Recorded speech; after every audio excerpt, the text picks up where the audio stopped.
Apa kabar? Siap, siap. Ya, senang bisa ngobrol hari ini. Gimana? Sehat ya? Sehat, lagi sehat. Kemarin sakit, sekarang lagi sehat. Betul. Itu harta yang paling mahal. Kalau udah sakit baru sadar. Publik itu pengen tahu masa kecil Mas Dedi itu seperti apa sih? Saya boleh cerita kita gimana itu? Dulu Mas Dedi ini anak yang badung, anak yang sopan atau gimana lah? Saya mau anak baik-baik, Pak. Anak baik-baik. Anak baik-baik, nggak keluar rumah, nggak dugem, nggak gaul sama orang-orang juga. Lebih anak yang pendiam di rumah gitu. Dan saya bukan dari keluarga yang berada sebenarnya. Jadi saya sering cerita, maksudnya orang tua saya juga orang tua yang ya kecukupan menengah ke bawah gitu. Jadi semuanya serba irit lah, semuanya serba irit. Pernah susah juga keluarga. Jadi kalau ditanya anak seperti apa, saya termasuk anak yang, saya bisa mengatakan saya termasuk anak yang baik. Anak yang baik ya. Walaupun nggak naik kelas ya. Pernah nggak naik kelas? Pernah nggak naik kelas ya? Anak yang baik bukan anak yang pintar loh. Oh iya, betul. Kan dua hal yang beda. Betul. Baik, ya kan? Iya. Tapi saya nggak naik kelas juga nggak dimarahin. Nggak diomelin saya. Nggak naik kelas dibiarin aja sama orang tua saya, sama ayah saya. Udah nggak naik kelas nggak apa-apa. Ya waktu itu saya nggak naik kelas gara-gara saya belajar sulap, Pak. Oh, belajar sulap ya? Saya dari umur 8 tahun tuh belajar sulap. Jadi saya nggak naik kelas tuh waktu SMP nggak salah. Karena saya pelajaran konvensionalnya tuh biasanya saya tutupin pakai buku sulap. Jadi saya belajar sulap nggak belajar. Oh gitu ya, nggak ikuti pelajaran ini malah. Iya. Belajar sulap. Ternyata yang kepake sulapnya, Pak. Betul. Itu yang luar biasa. Tapi seberat apa perjuangan hidup Mas Dedi masa kecil? Ya, karena saya bukan dari keluarga yang berada. Jadi ayah itu ke Jakarta sempat jadi supir mikrolet gitu. Terus keluarga ada 3 bersaudara, 4 yang 1 meninggal, tapi meninggal bayi lah. Tapi lahirnya di Jakarta. Saya lahir di Jakarta. Jakarta. Jadi sempat misalnya keluarga makan tuh sempat dulu beli bakso 1 mangkok bagi-bagi anak-anak gitu. Tapi ayah saya akhirnya terus kerja benar, terus jadi manajer di satu perusahaan, sempat gitu juga. Jadi sangat naik turun pada saat itu. Nah, karena saya bukan dari keluarga yang berada, maka saya tidak punya link.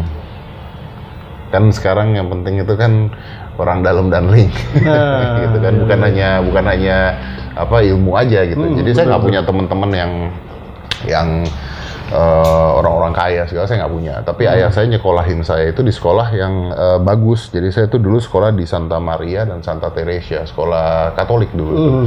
Nah, sekolah Katolik itu kan kerasnya. Oh iya, betul, disiplin. Waduh, gitu kan, telat sabet dulu kan sama bruder dulu kan, gitu kan. Nah, jadi akhirnya saya terus belajar sulap. Ya gitu, nyari duit sendiri dari SMP nyari duit sendiri, SMA nyari duit sendiri buat kuliah saya bayar sendiri, udah, karena nggak mau nyusahin orang tua juga. Sampai akhirnya, ya sampai sekarang. Oh gitu ya. Mas Dedi anak nomor berapa? Paling kecil, anak ketiga. Oh, justru anak paling kecil. Iya, anak keempat harusnya, karena yang 1 meninggal. Anak ketiga lah, paling kecil. Paling kecil. Lalu kemudian tertarik belajar sulap itu dari umur berapa dan kenapa tertarik? Dari umur 8. Umur 8 tahun. Umur 8 tahun. Saya nonton TV waktu itu, nonton TVRI karena belum ada CTI, belum ada Trans, belum ada TV One gitu, masih TVRI. Ada magician lah main sulap. Terus saya tertarik, saya nanya sama ibu saya gimana tuh bisa kayak gitu. Saya masih inget tuh ya tali dipotong jadi 2, nyambung lagi. Oh iya, gitu. iya. Nah, terus akhirnya ibu saya ke Gramedia zaman dulu beli buku sulap buat saya. Nah, itu awalnya saya belajar sulap tuh di sana. Terus akhirnya ya udah belajar main, ngasih lihat saudara gitu, ngasih lihat mama saya, ngasih lihat ayah saya, ya mereka, gitu, tertarik bahwa ada seni berbeda nih gitu yang jarang orang pelajari, yaitu seni sulap. Betul. Nah, seni sulap itu adalah seni yang individual, makanya saya pendiam, saya di rumah aja, saya nggak kemana-mana karena latihan sulap tuh susah, Pak, gitu. Iya ya. Latihan sulap tuh susah, konsentrasinya harus penuh, tiap hari di kaca, depan kaca, belajar sulap gitu. Jadi bener-bener 100% concentrate on that gitu. Oke. Itu luar biasa. Lalu kemudian itu kan SD ya? SD. 8 tahun itu berarti SD. Itu proses yang panjang di mana kita sekolah juga masih belum jelas lah mau jadi apa juga kan? Betul. Tidak mulai. Saya mau jadi pesulap dari kecil. Justru mimpinya saya nggak punya mimpi jadi apapun. Oh gitu ya? Pengen jadi pesulap. Ini Jadi saya sebenarnya bisa mengatakan I am very lucky karena my dreams when I was a kid I can achieve. Gitu. Kan banyak orang yang kecilnya mau jadi astronot atau mau jadi polisi, tapi besarnya sukses, tapi tidak menjadi impian dia gitu. Betul. Nah saya lucky karena saya sukses di impian saya pada saat saya kecil. Gitu. Nah, luar biasa, mimpi itu menjadi kenyataan. Betul. Ada yang paling parah loh Mas Dedi. Apa itu? Tidak berani bermimpi. Ya. Apa yang mewujudkan? Ya, betul. Itu kan yang paling merhatian. Tapi orang tua nggak ini. Karena orang tua dulu kan lumayan. Orang tua saya kebetulan tidak. Ayah saya, terutama ayah saya kebetulan tidak terlalu peduli terhadap pendidikan saya di sekolah. Jadi ayah saya lebih peduli terhadap apa yang saya suka gitu. Jadi saya didukungnya full.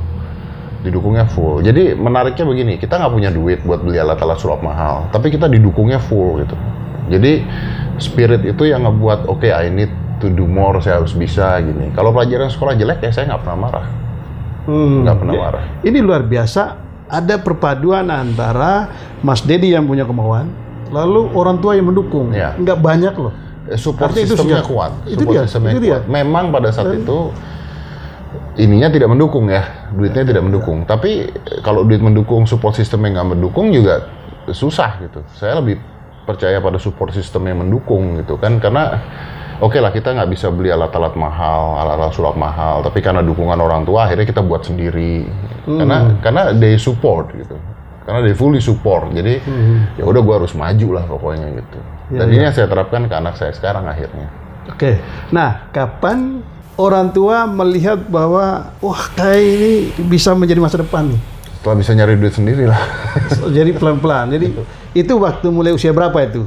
Sulap, lalu kemudian sudah mulai menghasilkan? Saya SMP sudah mulai perform di dunia fantasi. Oke. Udah ngikut-ngikut pesulap-pesulap senior. Kalau zaman dulu ada Mr. Robin, kalau pernah tahu Mr. Robin dari Bandung, ada Jack and Linda, legend-legend pesulap zaman dulu lah gitu. Saya udah ikut show, udah jadi asisten, terus sudah perform sendiri. SMP tuh saya udah perform di dunia fantasi. SMA gitu ya? Itu SMA saya udah perform ke mana-mana. Saya kuliah tuh perform di 6 hotel bintang 5 udah kuliah. Jadi kuliah itu saya sudah perform weekly, saya perform table to table, ke meja-meja di Hotel Regent, sekarang Four Seasons, Hotel Indonesia. Nama saya dipasang gede banget di Hotel Indonesia, pada orang nggak tahu saya siapa pada saat itu. Iya.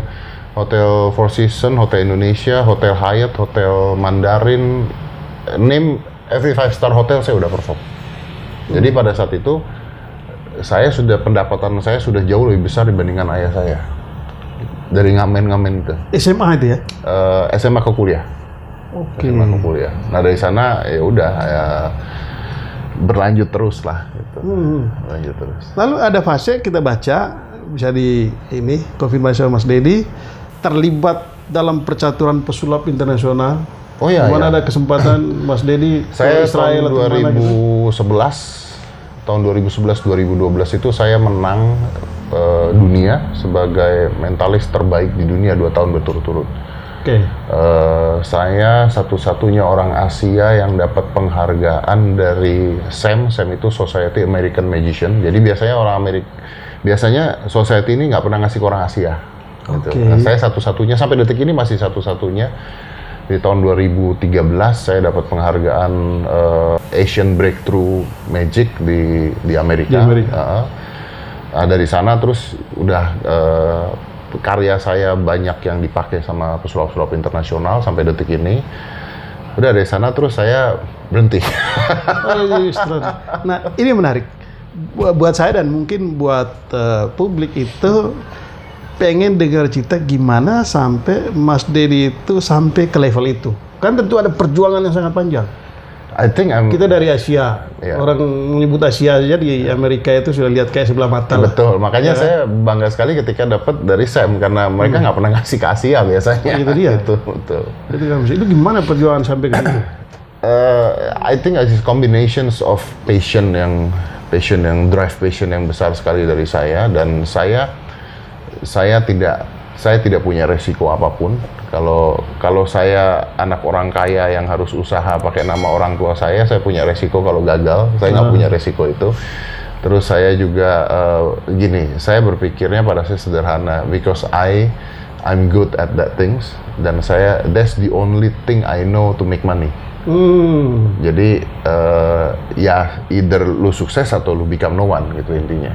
Nah, ya kalau ditanya strugglingnya, perjuangannya dan sebagainya, capek, luar biasa. Pastilah. Masuk TV pun pada saat itu sangat amat sulit.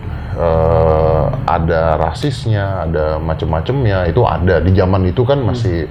Saya turunan Chinese untuk masuk TV pada saat itu orang-orang masih menganggap bahwa kinda impossible tuh. Dan TV juga cuma satu waktu TV cuma satu. Jadi untuk masuk ke sana itu waduh, kalau sekarang kan bisa di YouTube, bisa di mana gitu. Ya. Tapi pada saat itu untungnya ketika you enter that, ketika lu masuk, it's very easy for you to get famous. Iya, betul. Karena memang ya cuma satu itu gitu. Kalau sekarang kan lebar sekali. Tapi sekarang lebih merata karena setiap orang punya kesempatan yang sama menurut saya. Tapi pernah belajar di luar? Pernah, karena saya pada saat itu ikut. Jadi, ini ceritanya panjang Om, karena ada magician dari luar negeri yang tinggal di Indonesia lah intinya. Terus saya suka bantuin dia. Terus akhirnya saya ikut sama dia keluar untuk belajar juga. Itu muter-muter. Jadi, tapi saya tidak pernah stay ya Om ya. Jadi maksudnya cuma ke sana terus balik, ke sana terus balik. Karena masih ada kuliah. Jadi tetap jalan, kuliah tetap jalan ini. Dan itu menambah pengalaman ya? Menambah pengalaman dan membuka mata gitu. Bahwa kita harus begini, kita harus begini.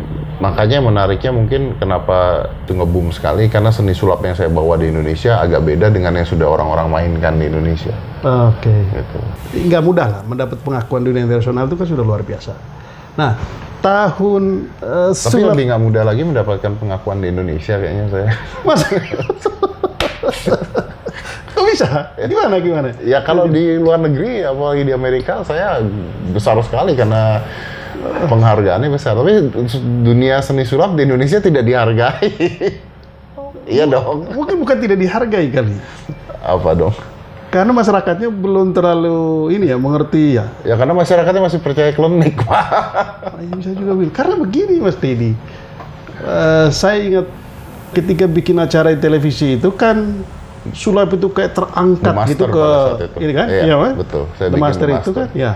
Itu kan kayak sulap itu diangkat ke panggung publik, dan semua orang melihat itu. Betul. Anak-anak kecil itu jadi belajar sulap. Iya, betul.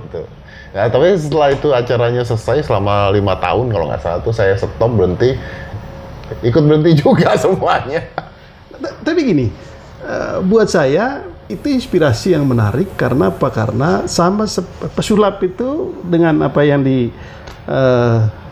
oleh Mas Deddy ke televisi pada saat itu, akhirnya orang-orang yang mau belajar sulap atau punya profesi jadi pesulap itu berpikir, ini punya masa depan, sama seperti pemain sepak bola. Betul.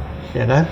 Betul. Nah ini kan apa pikiran Mas Deddy pada saat itu gimana? Atau memang ini sengaja untuk memasyarakatkan sulap di Indonesia, atau unsur bisnisnya?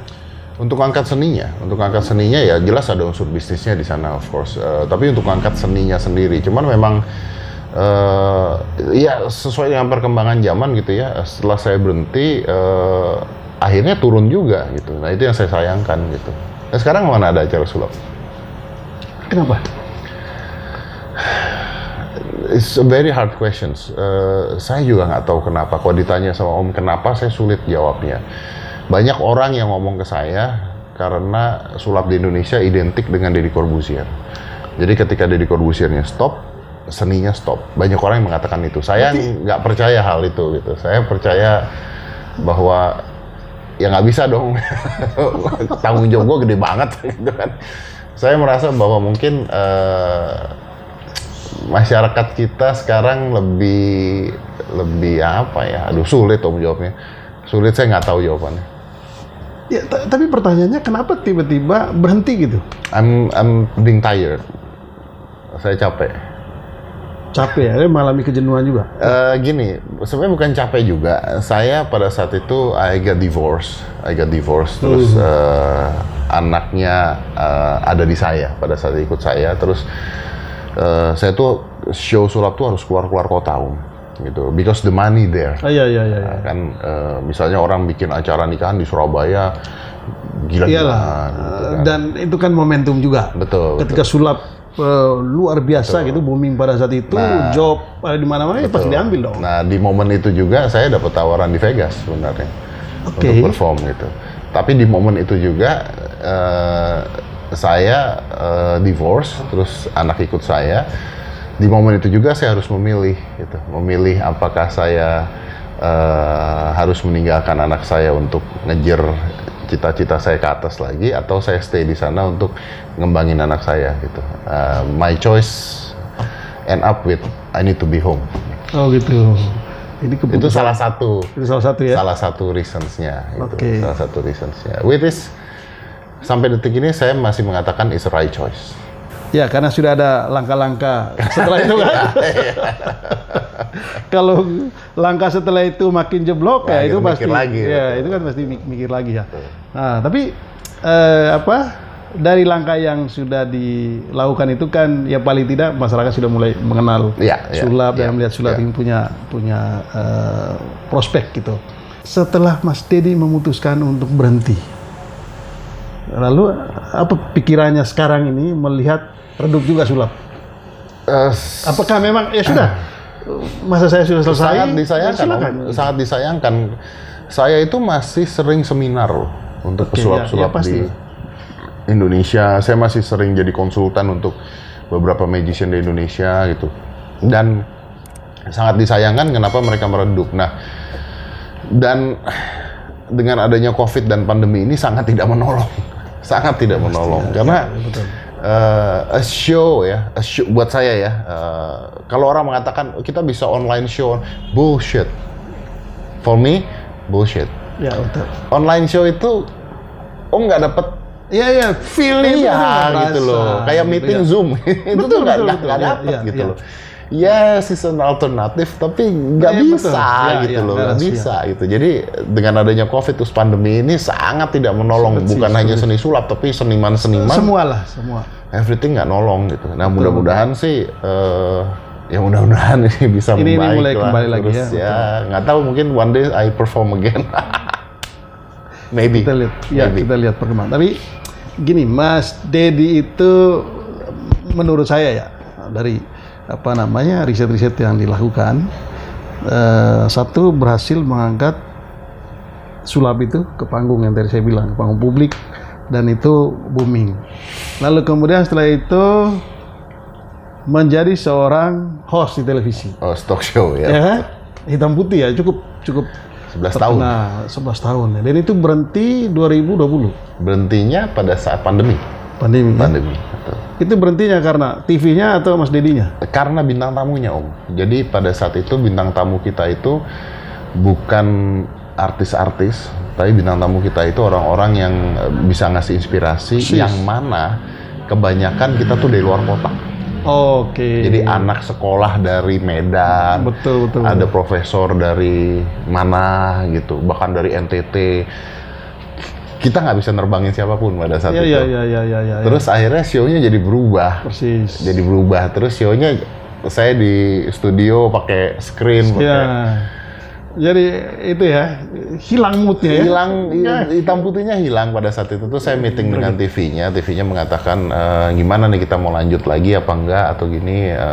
Saya mengatakan pada saat itu kita stop dulu lah sampai kita lihat perkembangannya gimana nanti itu. Nah, begitu udah di stop. Terus mau dimulai lagi, saya merasa momentumnya udah selesai.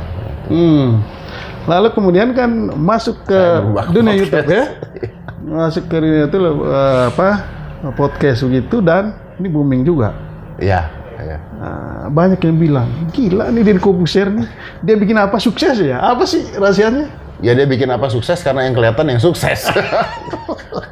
Yang gagal langkah-langkahnya nggak lihat yang gagal kan banyak, yang babak belur ya. Iya dong, saya punya bisnis gym baru buka kena pandemi. Sampai sekarang belum jalan, hancur gitu kan. Banyak yang saya lakukan nggak jalan juga banyak. Cuman mungkin gini, I am a very curious person gitu. Saya tuh orangnya pengen tahu, pengen belajar gitu. Jadi ketika saya ngebuat sesuatu, biasanya mungkin kalau yang jalan karena saya put my heart and soul di hal tersebut gitu. Nah, kayak podcast ini kenapa jalan menurut saya karena pertama saya mencoba untuk membuat sesuatu yang orang-orang belum buat gitu. Belum buat. Tapi kan ya namanya wawancara ya semua sudah sama lah. Ya, wawancara is the same thing gitu ya. Saya ngebuat obrolan warung kopi, Om. Obrolan warung kopi disuarakan gitu. Iya. Jadi kadang-kadang bintang tamu datang saya nggak tahu mau nanya apa gitu, yang dan mengalir aja lah ya. Dan dibantu dengan pandemi. Kok dibantu dengan pandemi itu gimana? Ya karena pandemi orang di rumah. Oke. Nah terus? Pandemi orang di rumah. Jadi nonton gitu. Oh, punya waktu banyak untuk Jadi nonton. punya waktu banyak untuk nonton. Nah terus karena bisa didengar lewat suara doang gitu. Jadi dan karena tidak ada karena hitam putih pada saat itu juga selesai. Jadi penonton saya yang ada di sana juga mungkin kebawa ke podcast saya. Oh, iya, bisa jadi seperti itu. Tapi I make it more relax dan santai gitu. Lebih bebas ya. Lebih bebas, ngomongnya lebih bebas. Apa gitu ya. Ngomong lebih bebas, pembicaraannya bisa kemana-mana. Pakaian saya kayak begini. Gitu. Durasinya juga bebas. Durasinya bablas. Durasinya bablas gitu. Iya betul. Ya pada saat awal buat juga saya nggak tahu apakah akan ditonton apa nggak di YouTube 1 jam tuh siapa yang mau nonton. Gitu. Betul. Pemikiran saya seperti itu. Tapi jangan dilihat jalan ya. Pertama kali yang nonton dikit. Pertama kali yang nonton dikit. Iya ya. Nah saya membiasakan orang untuk stick with that gitu. Jadi saya memaksa diri saya untuk bikin itu 5 kali seminggu. 5 kali seminggu. Iya, podcast prosedur itu 5 kali seminggu, nggak pernah off. Oke. Kecuali saya sakit kemarin. Tapi event penontonnya kecil. Event penontonnya kecil. Oke. Nah, jadi saya membuat ada repetitif yang membuat orang terbiasa. Gitu. Oke. Terbiasa. Makanya ketika saya sakit, saya bilang saya off dulu. Banyak orang lah kenapa di stop, kenapa begini, kenapa begitu. Dan saya tidak punya niche, Om. Itu mungkin yang menarik gitu.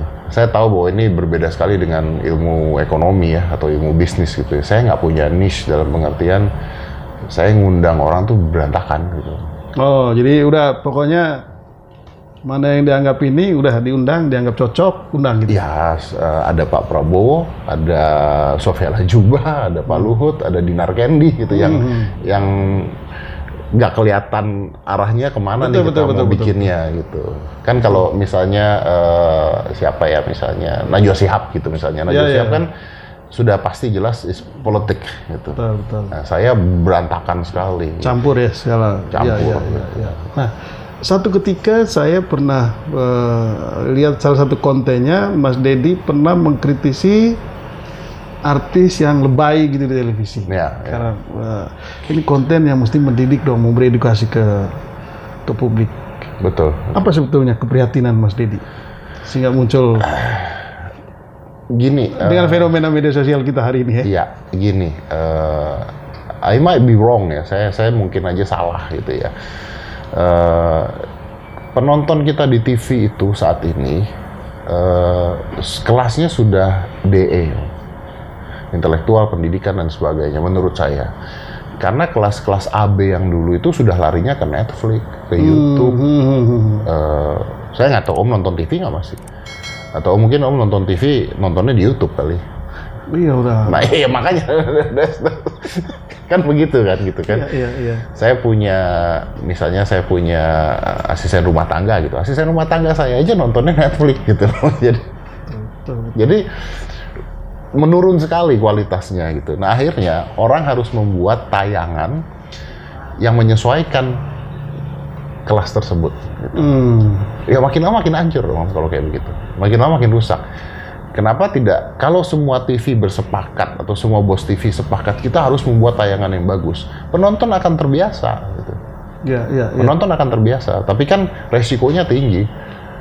Pasti setahun 2 tahun pertama nggak ada yang nonton, gitu kan. Nah, terus juga diserang juga dengan adanya on demand, OTT.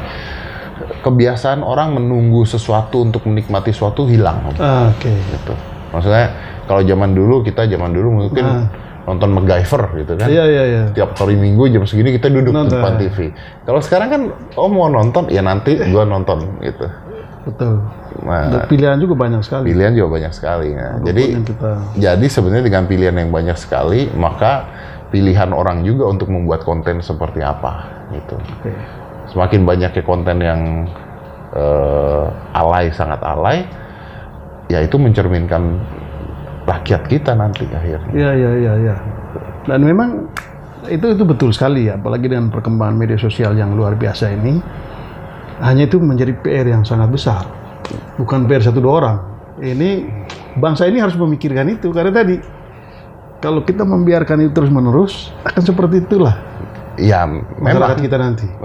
Memang. Begitu. Dan ini keprihatinan yang saya kira betul sekali gitu ya. Dan kalau orang mengatakan ya karena itu tontonan yang ditonton adalah tontonan-tontonan yang seperti itu, saya bisa membuktikan bahwa podcast saya bisa jalan tanpa tontonan seperti itu. Gitu. Jadi sebenarnya pilihan Anda untuk membuat buat saya seperti itu. Yes, of course, tontonan yang seperti itu lebih mudah untuk orang lihat. Iya, betul. Dibandingkan, nah ini tantangan serius. Orang membuat konten yang serius, tantangannya nggak ada yang nonton. Iya. Ya kan? Orang hanya mengejar viewers, lalu kemudian menyajikan konten-konten yang alay tadi begitu, yang sangat tidak mendidik, bahkan merusak. Itu kalau dibiarkan juga akan merusak bangsa ini. Betul. Jadi ini gimana menurut Mas Didi?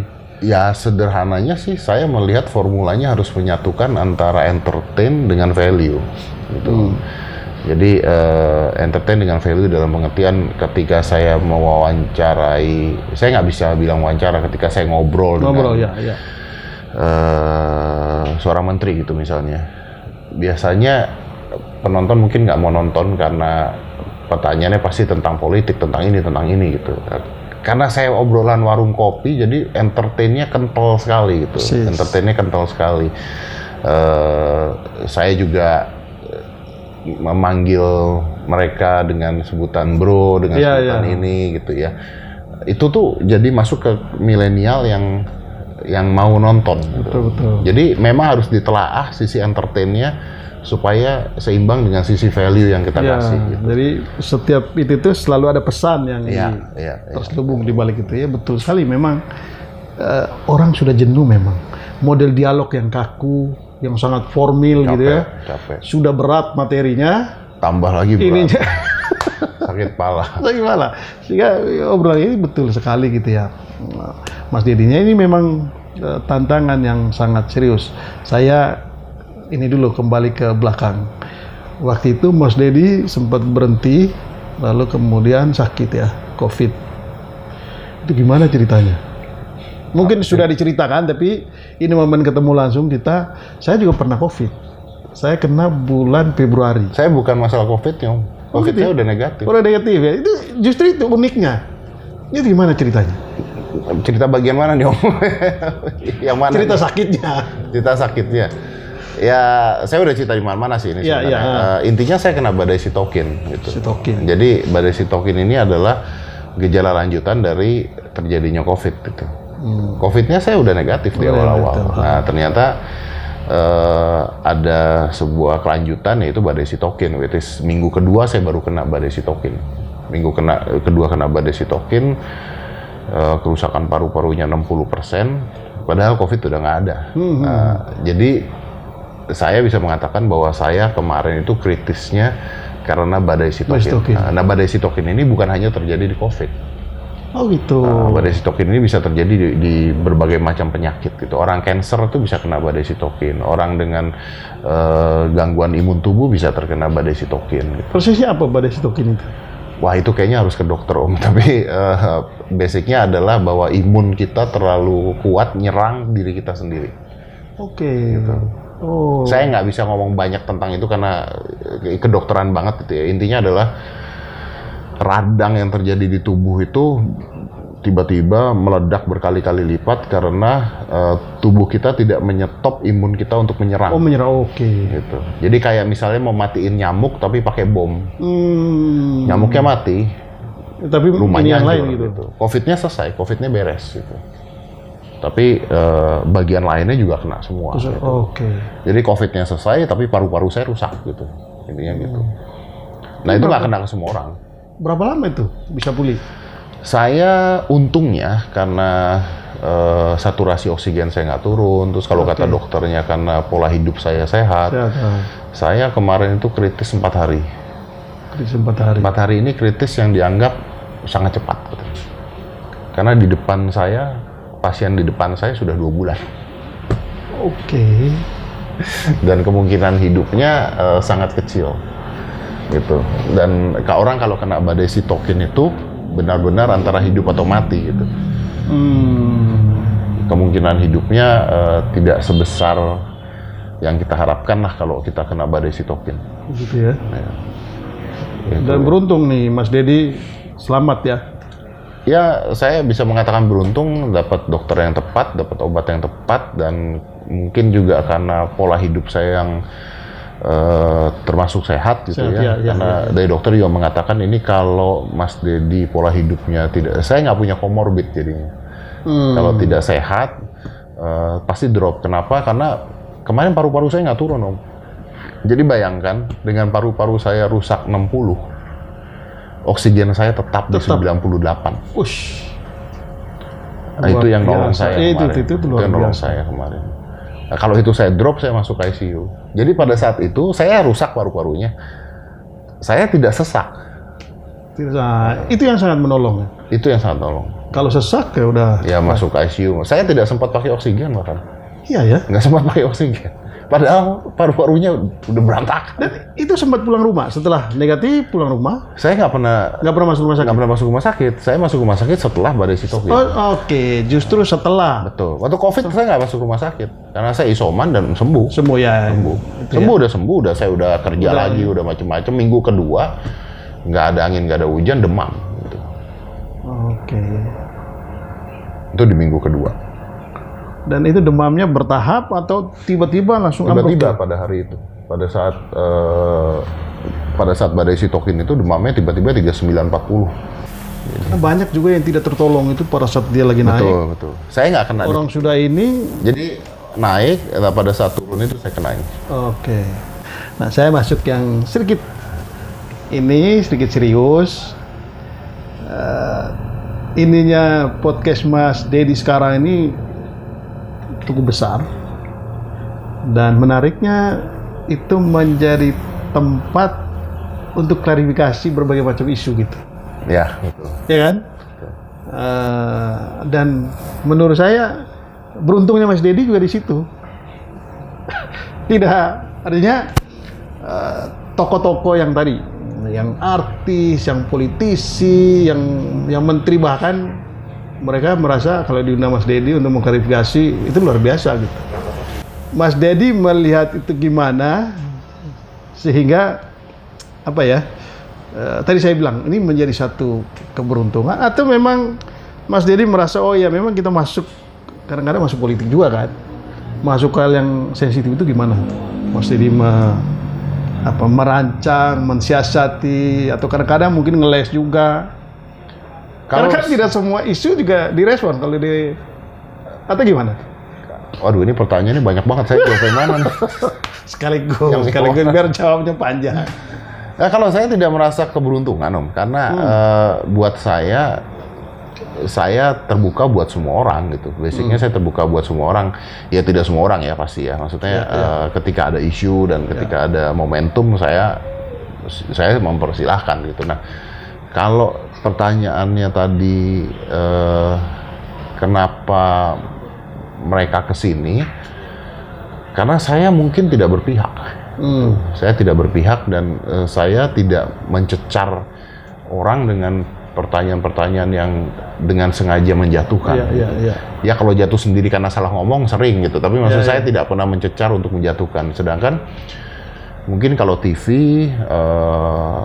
ada unsur politiknya di setiap TV. Atau ada agenda settingnya gitu. Iya, atau ada itunya. Saya kan tidak punya itu gitu. Saya blas nggak punya itu semua gitu. Makanya misalnya ketika Anies diomongin sama Giring, ya Giringnya silahkan ke sini, Pak Aniesnya juga silahkan ke sini. Saya tidak akan memihak siapapun, nggak akan ngejelekin Pak Anies, nggak akan ngejelekin Giring juga gitu. Kalau mereka salah ngomong, bukan urusan saya ya Pak ya. Betul, gitu. betul.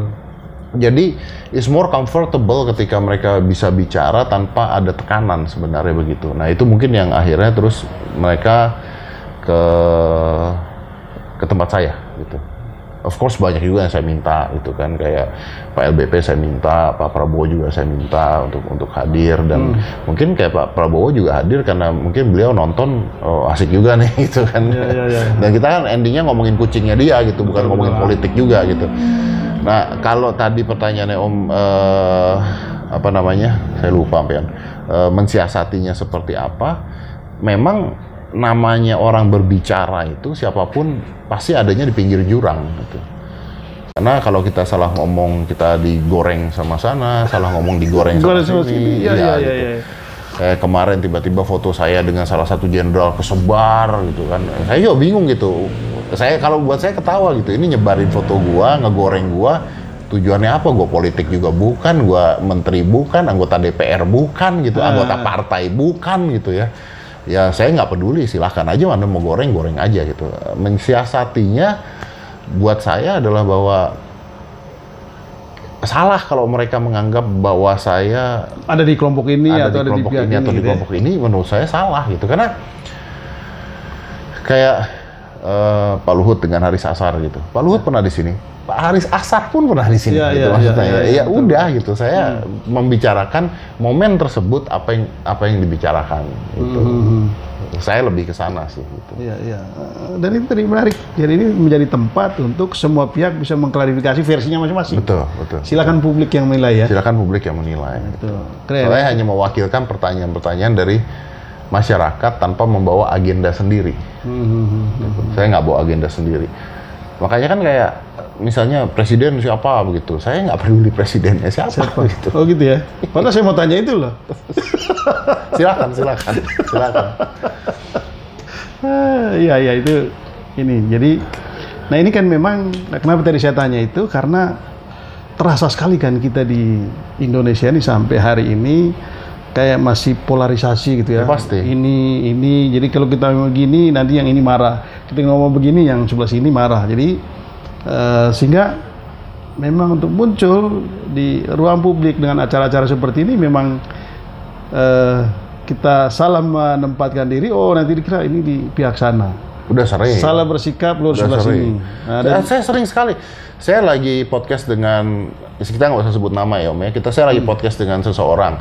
Wah langsung saya diserang. Wah dasar cebong, dasar pemerintah, bla bla bla bla bla. Abis saya diserang. Saya orang pemerintah gini. Terus saya podcast dengan orang lain.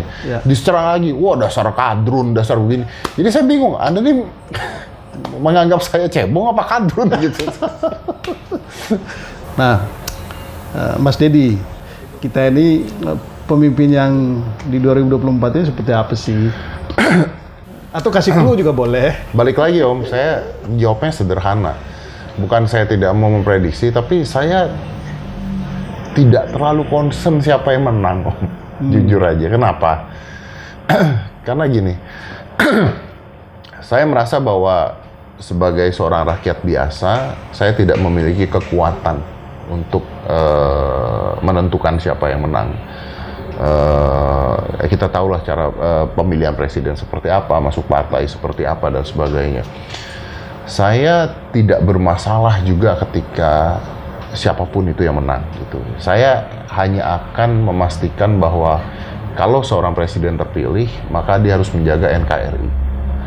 Selama prosesnya masih NKRI, selama beliau siapapun itu masih mendukung Pancasila dan NKRI, saya akan mendukung siapapun itu.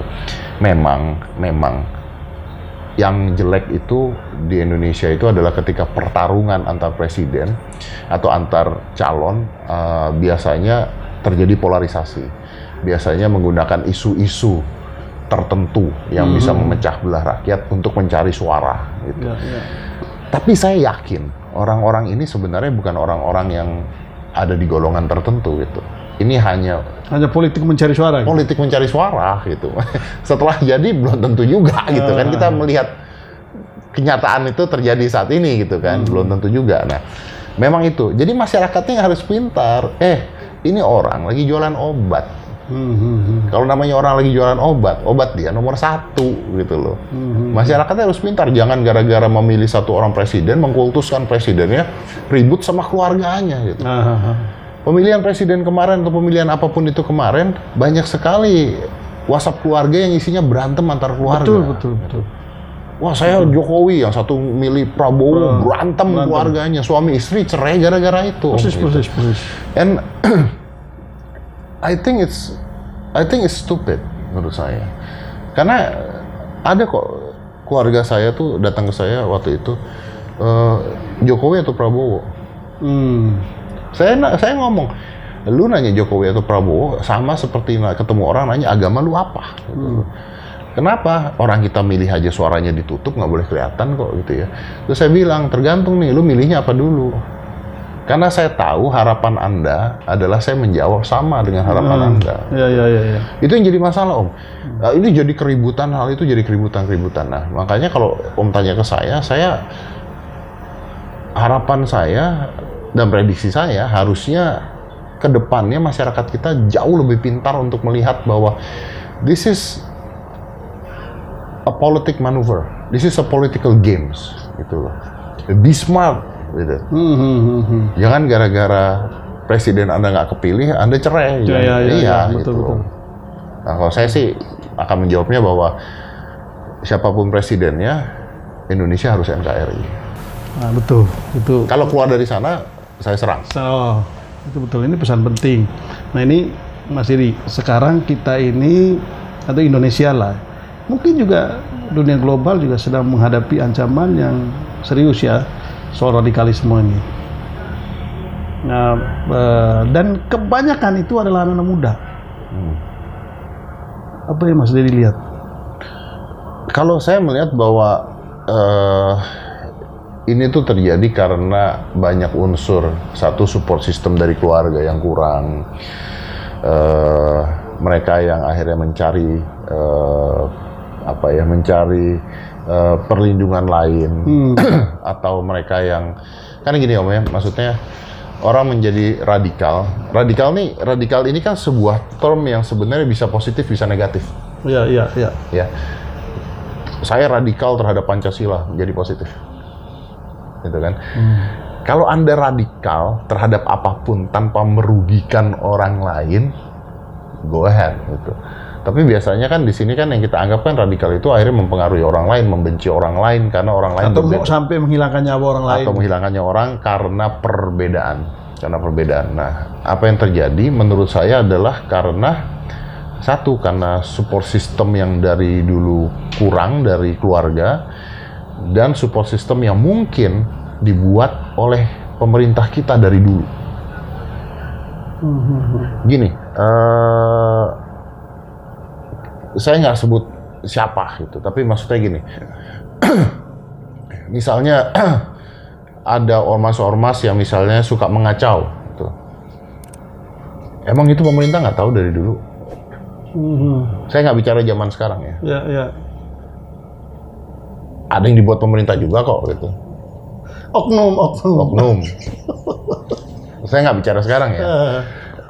Ada oknum. Ya, oknumnya kan di pemerintah ya, gitu kan. Betul. Jadi kan kadang-kadang itu dibuat gini kan kalau sesuatu berjalan damai terus-terusan tidak ada ininya gitu, makanya nggak ada mainan, makanya dibuatlah mainan gitu. Jadi kadang-kadang pemerintah kita, siapapun itu nanti presidennya, yang sekarang sudah cukup tegas, siapapun itu yang nanti akan menggantikan Jokowi, ya harus berani tegas untuk melawan, saya nggak bicara radikal, melawan mereka yang membawa sara, suku, agama, ras antar golongan untuk menjadi senjata.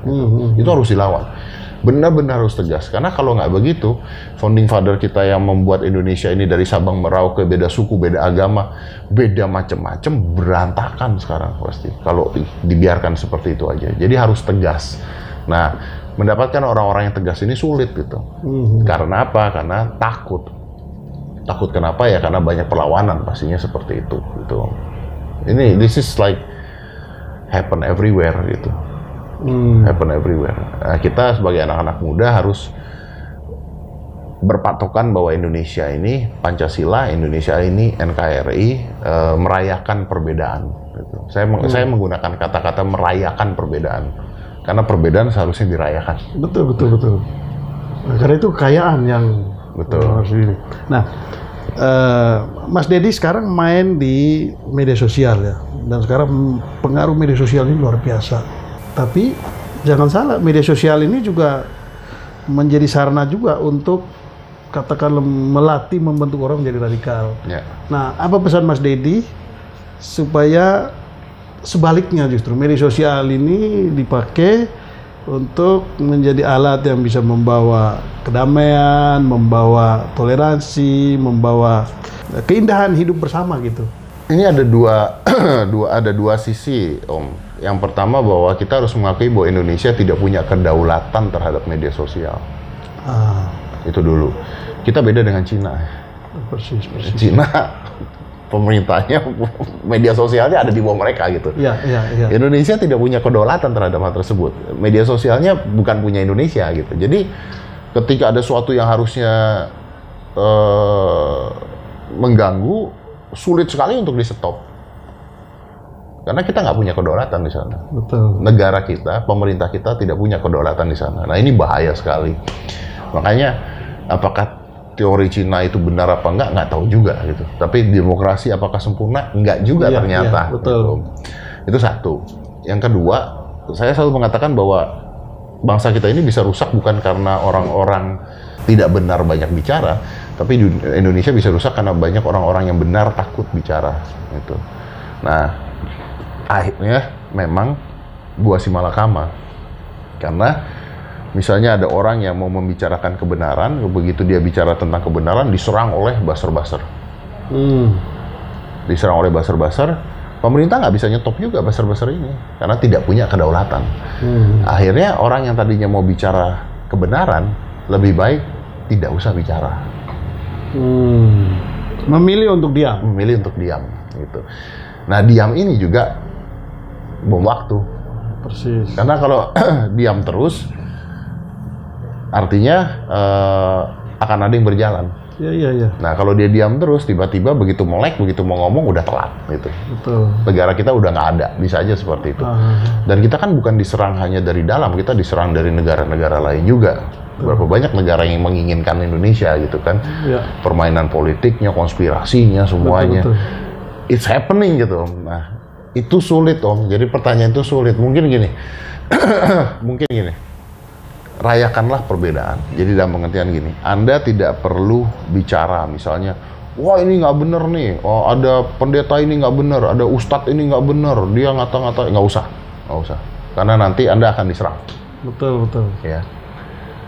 Tapi misalnya Anda baru pulang dari gereja dengan kalung salib yang masih nempel, teman Anda Muslim dengan kopiah yang masih nempel dan sarung masih nempel, Anda nongkrong berdua sambil makan sate, Anda foto, itu sudah merayakan perbedaan.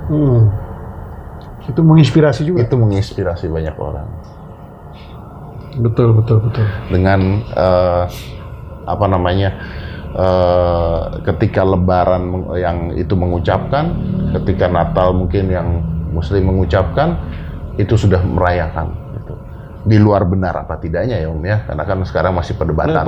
Ya. Tapi itu sudah merayakan gitu. Jadi Anda turunan Chinese, punya teman Papua, selfie-nya lagi berdua, itu sudah merayakan. Jadi terus aja sebarkan perbedaan-perbedaan ini gitu. Tanpa harus melawan ya, tapi kasih contoh bahwa ini perbedaan, ini Indonesia gitu. Ya, dan melihat perbedaan itu sebagai sesuatu yang indah gitu, bukan sebagai suatu ancaman. Bukan sebagai suatu ancaman. Betul. Menurut saya itu sudah sebuah keindahan yang luar biasa gitu. Saya pernah dulu bikin video.